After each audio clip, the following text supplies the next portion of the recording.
Hello, dear visitor. This is your instructor from Novatech Address Oriacale. Today, I am going to teach you some important CMD commands for fun purpose. Trick number 1.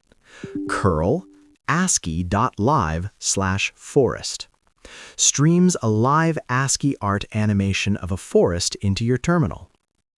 What's happening under the hood? Curl equals a command line tool that fetches data from a URL. ASCII.live/forest is a website that sends back animated text, ASCII art, instead of HTML. Your terminal prints that text as it arrives so it looks like a moving scene. What you'll see?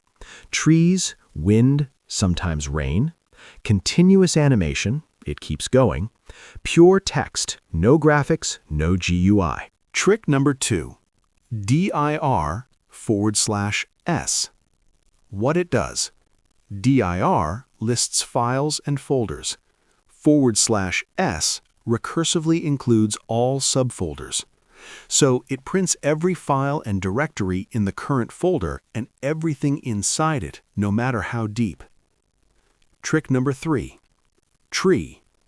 Displays the current directory. Trick number 4. ipconfig. What it does. It displays info like your IP address. Trick number 4. dir. What it does. It shows files and folders in the current directory, file sizes, dates and times, created or modified, a summary at the bottom, file count, total size, free space.